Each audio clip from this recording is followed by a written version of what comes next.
नमस्कार दोस्तों, कैसे हो आप सभी। उम्मीद करता हूँ काफ़ी अच्छी होंगी। दोस्तों आज हम हिंदी का एक टॉपिक दोस्तों क्लियर करने वाले हैं।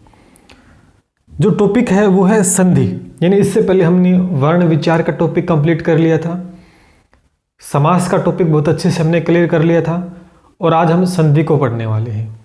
और संधि को दोस्तों आज जो हम पढ़ने वाले हैं बिल्कुल ट्रिक के हिसाब से।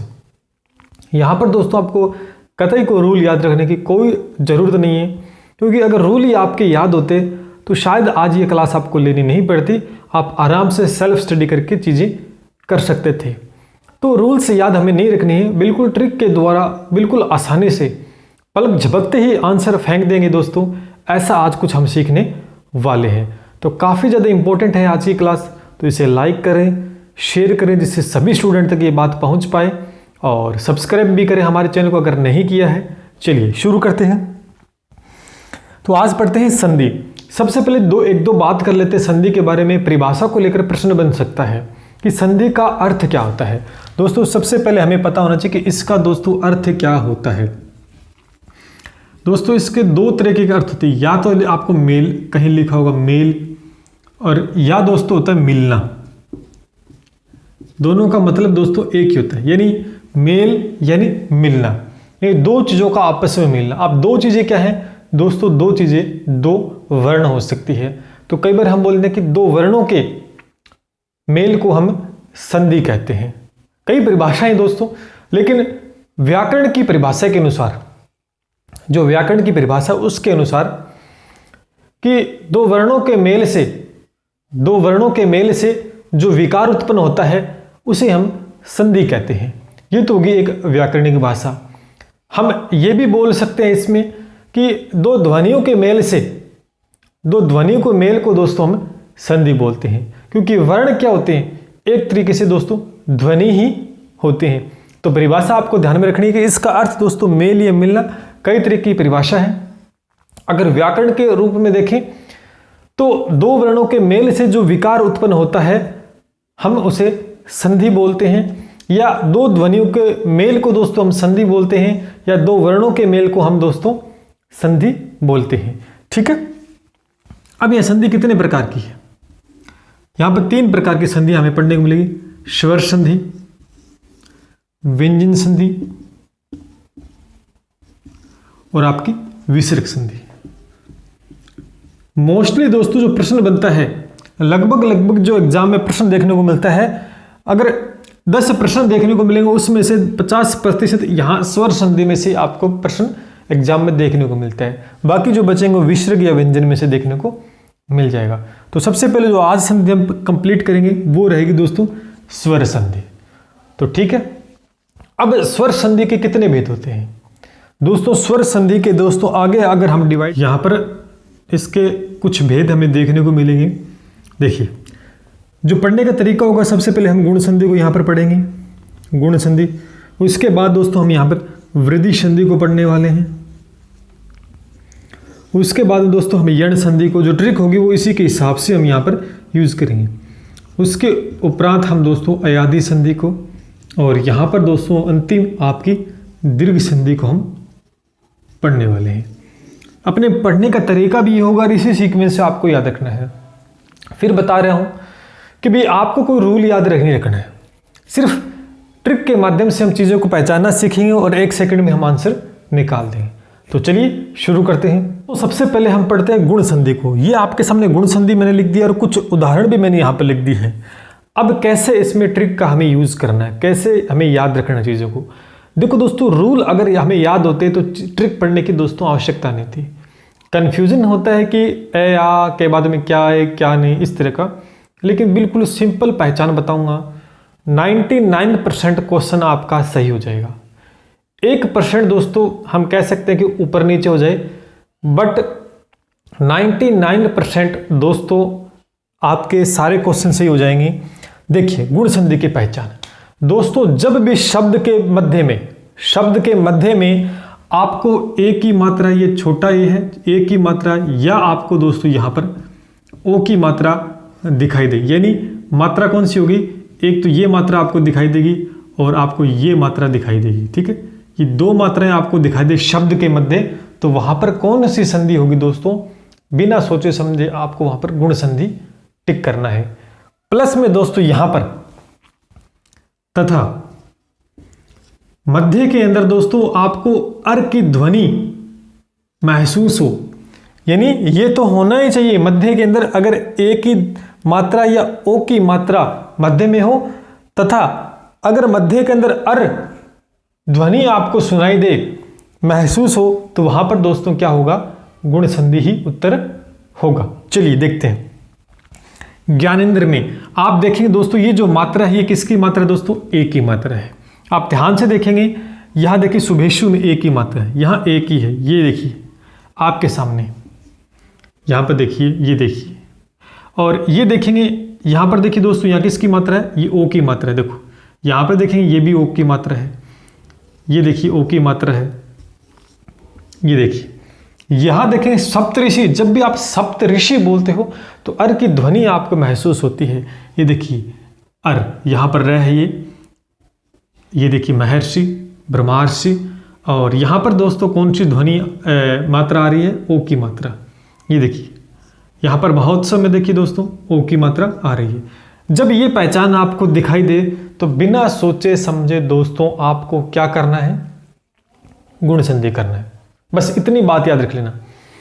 फिर बता रहा हूं 99% आपका क्वेश्चन सही हो जाएगा, क्योंकि हमने थ्योरेटिकल चीजें बहुत पढ़ रखी है। हिंदी को आज पहली बार तो आप पढ़ नहीं रहे, बहुत बार पढ़ रखी है, लेकिन हम हिंदी को बहुत अलग वे में पढ़ने वाले हैं जिससे हमारे क्वेश्चन ज्यादा से ज्यादा सही हो जाए कम समय में। तो 99% दोस्तों आपका प्रश्न सही होगा। सीधा सीधा आपको याद रखना है ए या ओ की ध्वनि मात्रा आपको दिखाई दे और बी मध्य के अंदर अगर अर की ध्वनि आपको महसूस होती है, दिखाई दे अर, तो आपको वहां पर गुण संधि करना होगा।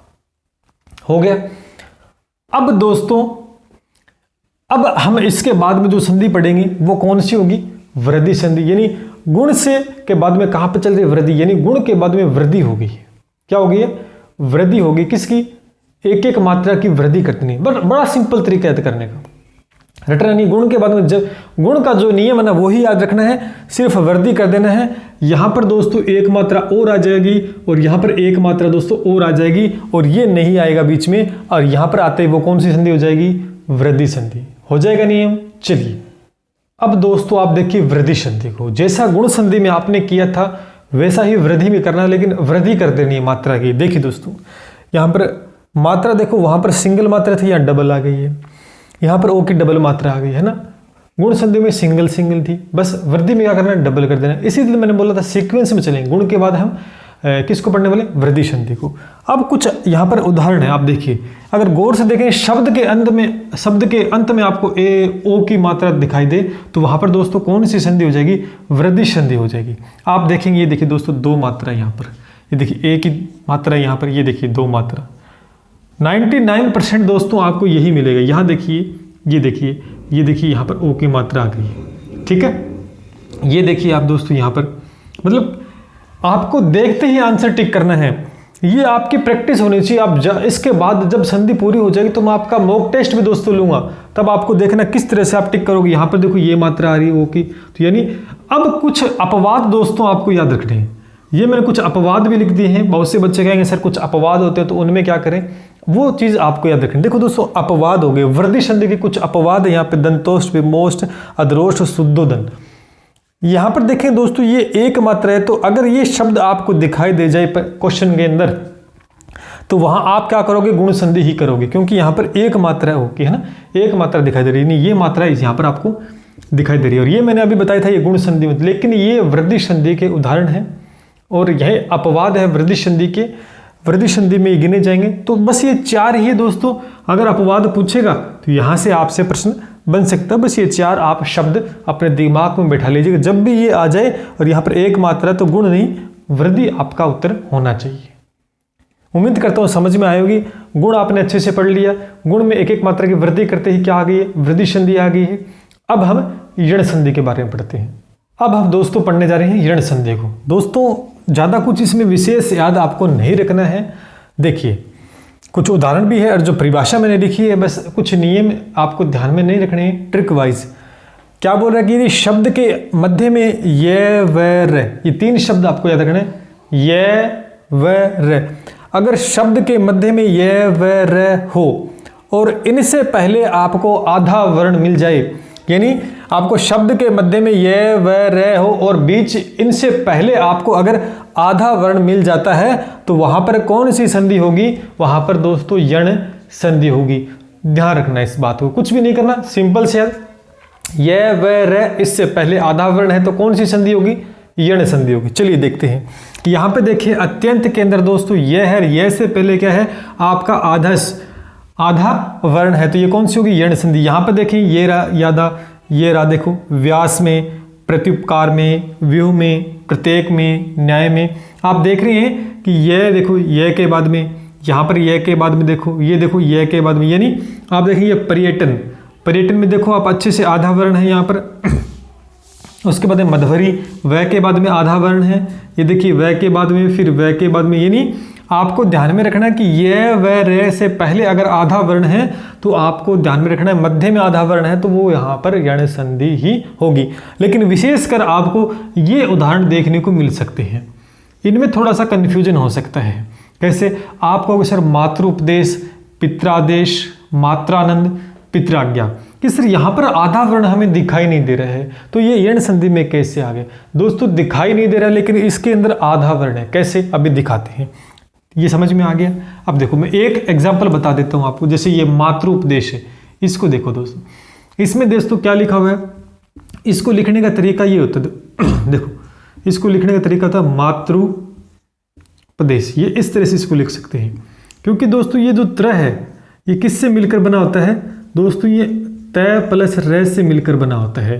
तो यहाँ पर रे से पहले दोस्तों आधा वर्ण आ गया ना, यानी छुपा हुआ है इसके अंदर, त्रय के अंदर आधा वर्ण, रे से पहले तय आधा वर्ण छिपा हुआ है, इसलिए इसमें यण संधि है। सेम कंडीशन सभी में एक जैसी ही यहाँ पर दिखाई दे रही है। अब आपको आई थिंक समझ में आ गया होगा कि इसमें यण संधि मैंने क्यों बोला, क्योंकि इस त्रय के अंदर आधा तय छिपा हुआ है, उसके बाद में रे आता है, तो रे पूरा है, रे से पहले आधा वर्ण है, इसका मतलब क्या होगी? यहाँ पर यण संधि होगी। ध्यान रखना, ऐसा एग्जाम्पल देखने को मिल सकता है। अब दोस्तों हम पढ़ते हैं अयाधि संधि को। बिल्कुल सिंपल सी संधि है, आपने गुण पढ़ ली, गुण में आपको पता चला कि एक मात्रा, सिंगल मात्रा ए की और ओ की होगी, वृद्धि में एक मात्रा बढ़ा दीजिएगा, यण में बीच में आधा देख लीजिएगा। अयाधि में क्या होगा?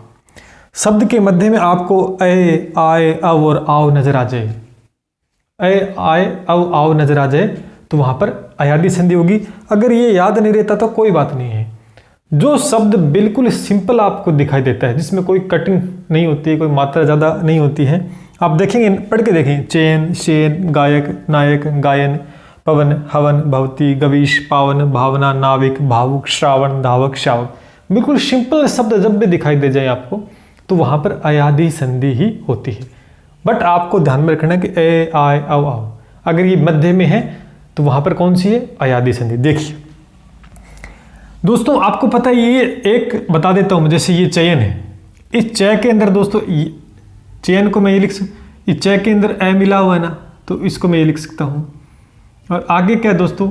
ये, बस पूरा लिख देते हैं क्योंकि ये को आधा करने की आवश्यकता नहीं, क्योंकि ये में भी ए मिला हुआ है, तो यहाँ पर ए और ये ए बन रहे हैं ना, ये बन रहा है ना, ये देखो दोस्तों, ये पूरा बन रहा है। अगर इससे मैं आधा कर देता तो ये बन जाता, बट ये बन रहा है, तो ये बनते कौन सा हो गया? अयाधि संधि हो गया। हुआ कि नहीं हुआ? ये देखिए, इसमें ए मिलकर तो पूरा हुआ, ए ये रहा, ये आगे ए आ गया, आए, आए, आए, आओ, आओ, भाव, ये ई इधर चला जाएगा, इसको दे देंगे, आधा हो जाएगा, यहाँ से ए आ जाएगा तो अब आ जाएगा आओ, भाव, नाव, सॉरी आओ, हाँ आओ, आओ, और यहाँ पे भी आओ, और ये यू उधर चला जाए तो यहाँ पे भी आओ आ जाएगा, और यहाँ पर ये, यानी कहने का मतलब आपको ए, आए, आओ, आओ आपको मध्य में दिखाई दे जाए तो वहाँ पर अयाधि संधि हो जाएगी। इतना तो आपको पता होना चाहिए कि दोस्तों ये जो कै पूरा होता है, ये इसमें क्या होता है, जैसे यही समझाता हूँ, इसी अयाधि संधि का उदाहरण लेकर दोस्तों, जैसे ये पवन आ गया,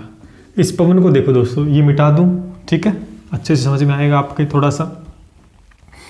इस पवन में क्या है, इस पै को पूरा करने के लिए आधा करते तो पै से क्या निकल गया दोस्तों? ए निकल गया। प्लस में ये वह है, इस वह को आधा कर दूंगा तो यहाँ से भी दोस्तों ए निकल गया। और आगे क्या आगे आप करना है। तो आप देखेंगे यहाँ देखिए ये क्या बन रहा है, ये दोस्तों अव बन रहा है। और ये तो मैंने बताया था कि शब्द के बीच में आपको इतना करने की आवश्यकता नहीं है, सीधा याद रहेगा। अव आगे तो कौन सी, अयादी। तो आप देख सकते हैं इन सब में अय मिला हुआ है, तो आगे ये आपको दिखाई दे रहा है, वह आपको दिखाई दे रहा है, यानी बीच में आपको पूरा ये, बीच में आपको पूरा वह, और उससे पहले कोई आधा वर्ण अगर नहीं है, अगर आधा आ गया तो वो दोस्तों यण हो जाएगा, अगर आधा नहीं है तो वो अयादी हो जाएगा। बस सिंपल सी ट्रिक थी, ये थी आपकी अयादी संधि। अब लास्ट और फाइनल आपकी दीर्घ संधि, तो चलिए उसी देख लेते हैं। अब दोस्तों हम देखते हैं दीर्घ संधि को। दोस्तों दीर्घ का मतलब होता है बड़ा। सिंपल सी ट्रिक है कि अगर मध्य में आपको आ, ई या बड़ा ऊ की मात्रा दिखाई दे जाए, देखो आ की मात्रा, बड़ी की मात्रा, बड़े ऊ की मात्रा अगर दिखाई दे जाए, तो वहां पर दोस्तों कौन सी संधि होगी, दीर्घ संधि होगी। बस कुछ भी नहीं करना है। देखिए पराधीन, पराधीन में आपको देखेंगे तो दोस्तों यहां पर आ की मात्रा दिखाई दे रही है, यानी दो शब्द अलग अलग बन रहे हैं, तो आ की मात्रा दिखाई दे रही है। यहाँ पे भी दोस्तों आ की मात्रा है, ये देखिए दोस्तों आ की मात्रा, आ की मात्रा। यहाँ पर तय आधा है, तो यह ना कर दे कि आधा आ गया तो यण संधि, लेकिन इससे पहले न आया है, तो न नहीं आना चाहिए, यह वह रह आना चाहिए था। तो यहाँ पे आ की मात्रा है। ये देखिए बड़े की मात्रा, बड़े की मात्रा, यहाँ पर भी अधीन में बड़े की, हरीश में भी, रविंद्र में भी, लघु उर्मी, इसमें देखिए यहाँ पर बड़े ऊ की मात्रा है। ये देखिए आपके सामने सिर्फ ये पहचान, यहाँ पर बड़ी ई की मात्रा आ गई है, यहाँ पर आ की मात्रा आ गई है, यहाँ पे भी आ की मात्रा, आ की मात्रा, आ की और आ की। बस पहचान करनी है मात्राओं से, आ की, बड़ी ई की, बड़ा ऊ। अगर ये मात्राएं आपको पता है तो वहां पर दीर्घ संधि दोस्तों हो जाएगी। इस तरह से दोस्तों आप 99% प्रश्नों को सोल्व कर सकते हैं। लगभग आपको जो क्वेश्चन देखने को मिलेंगे वो स्वर संधि में से ही देखने को मिलेंगे। जहां से 10 से 12 क्वेश्चन अगर संधि के किसी एग्जाम में देखने को मिले, तो 7 से 8 क्वेश्चन जो बनेंगे वो स्वर संधि से ही आपको देखने को मिलते हैं। तो स्वर संधि काफ़ी ज़्यादा इंपॉर्टेंट है, और मैंने आपको बता दिया बहुत अच्छे से किस तरह आपको संधि की पहचान करनी है। आज की क्लास में हम स्वर संधि को ही पढ़ेंगे, कल की क्लास में हम पढ़ेंगे व्यंजन संधि को। इसी तरीके से पढ़ेंगे, कोई रूल नहीं होगा, बिल्कुल ट्रिक के बेस के पे हम चीज़ों को कवर करेंगे, और आसानी से आप व्यंजन संधि को भी दोस्तों कर सकते हैं। साथ में हम विसर्ग संधि को भी कल आई थिंक कवर कर लेंगे। तो कैसे रही आज की क्लास? कहीं कोई डाउट अगर नज़र आता है तो कमेंट करके पूछ सकते हैं। अच्छी लगी तो लाइक कीजिएगा, शेयर कीजिएगा, और सब्सक्राइब कर ले, और बेल आइकन बटन को भी दोस्तों प्रेस करें, जिससे आने वाली वीडियो को नोटिफिकेशन आपको मिलते रहे। तो चलते हैं, फिर मिलते हैं जल्द। तब तक के लिए जय हिंद, जय भारत।